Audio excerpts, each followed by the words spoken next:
In the final chaotic months of World War II, as cities smoldered and the world counted its dead, a new race began. It wasn't for land or for power, but for minds.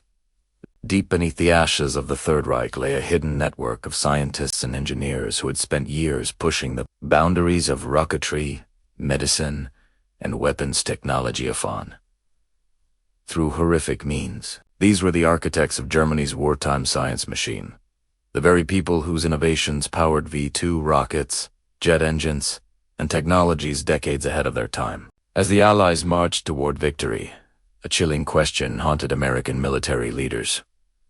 What if these minds fell into Soviet hands? The Cold War hadn't officially begun, but its shadow was already forming. And in that shadow, a secret American intelligence program emerged, one that would alter the course of U.S. history.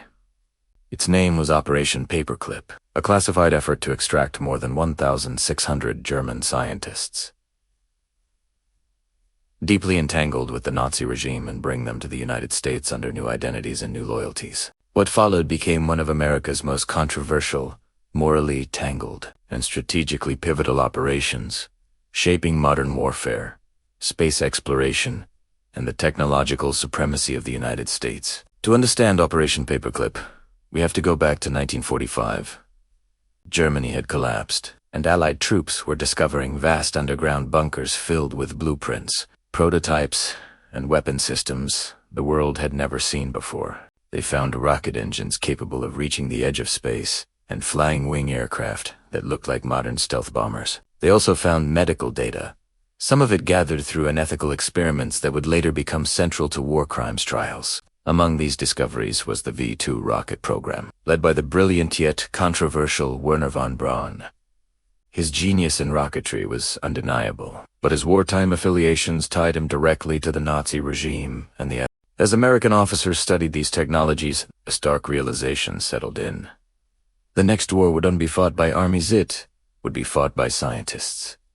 And so, the scramble began. American intelligence teams, often disguised as regular soldiers, fanned out across Europe, hunting down research facilities, capturing scientists, and securing documents before the Soviets could reach them. It was an intellectual day, a covert competition between former allies, each racing to seize the technological secrets of the defeated Reich. The United States didn't want these scientists for their political beliefs.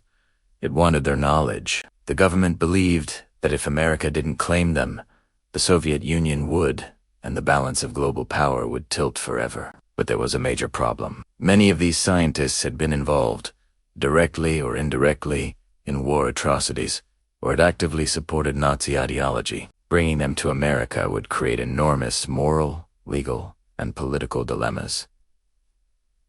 The solution? A quiet rebranding. Dossiers were altered. Records were sanitized. Backgrounds were rewritten under the justification of national security. To put it plainly, America erased Nazi affiliations to recruit Nazi scientists, transforming them into assets for a superpower rising into the atomic age. Once they arrived in the United States, these scientists were placed into military labs, aerospace programs, and classified research centers. Some were given new identities, while others were openly integrated into prestigious institutions. Their work fueled advances that would define modern America. Ballistic missiles, jet propulsion, chemical weapons research, early computer systems, and, most famously, the U.S. space program. The most famous of them all, of course, was Wernher von Braun. After years working in American military labs, he was transferred to a new agency called NASA. There, he became the chief architect of the Saturn V rocket, the massive engine that carried the Apollo astronauts to the moon. His journey, from Nazi engineer to American hero, remains one of the most complicated narratives of the 20th century. Many celebrated his brilliance, but others saw an uncomfortable truth. America's greatest leap into space was built, in part, on the knowledge of a man connected to a very dark past. But the Paperclip story goes far beyond von Braun. Scientists specializing in aviation, physics, chemistry, and medicine were quietly embedded into American institutions. Some helped develop high-altitude aircraft, Others pioneered early nerve agent research during the Cold War. A few even contributed to psychological studies that later influenced military interrogation techniques. And while many of these scientists claimed they were simply apolitical researchers, forced to work under the Nazi regime, their stories remain deeply contested. Key documents, declassified decades later, reveal that U.S. officials were fully aware of many of their connections to wartime crimes but still chose to hide or dismiss them. For intelligence agencies at the dawn of the Cold War, scientific advantage simply outweighed moral clarity. The equation was brutal and simple. To win the future, America needed the minds that had once powered its enemy. Operation Paperclip also reshaped global politics. By bringing German rocket technology to the United States, the program accelerated America's missile development and kick-started the space race. It gave the U.S. a significant edge during the early stages of the arms race with the Soviet Union. Meanwhile, the Soviets launched their own recruitment operations, capturing hundreds of German scientists and placing them deep within their own facilities. This race for German knowledge became the foundation of the Cold War's technological rivalry, a competition that stretched from nuclear strategy all the way to space dominance. In Tissense Paperclip wasn't just a recruitment program, it was the ignition spark for decades of global competition. But beneath the scientific triumphs lay ethical questions that are still debated today. How should a nation reconcile progress that was built on the knowledge of individuals tied to a brutal regime? Can scientific advancement ever be truly separated from its origins? For many Americans, the eventual revelation of Operation Paperclip came as a shock. When documents were declassified in the 1970s, the public learned for the first time that men with SS ranks, Nazi party memberships, and connections to forced labor had been secretly brought into the U.S. granted security clearances and integrated into federal agencies. Some had their records erased.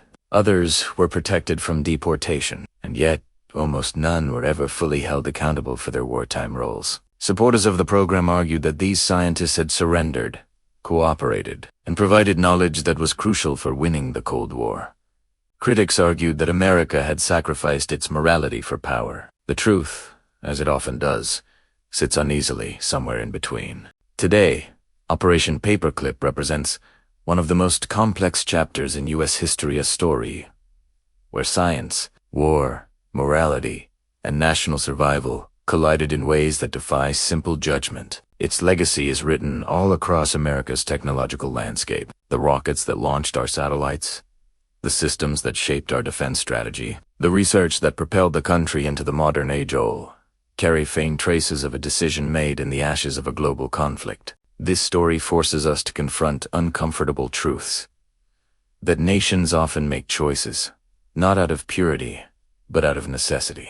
That the line between hero and villain can blur in the pursuit of power, and that the foundation of American innovation is far more complicated than we were ever taught in school. As we look back on the dawn of the Cold War, the men recruited through Operation Paperclip stand as symbols of a world where scientific genius and moral ambiguity collided. Their work helped shape the greatest technological century in human history, yet their pasts remain as shadows stretching long behind them. And in those shadows lies the central question that still haunts us today. Can a nation build its future on knowledge born in darkness without carrying some of that darkness forward? Thanks for watching. If you found this story as fascinating as we did, be sure to subscribe to our channel for more hidden history. See you next time.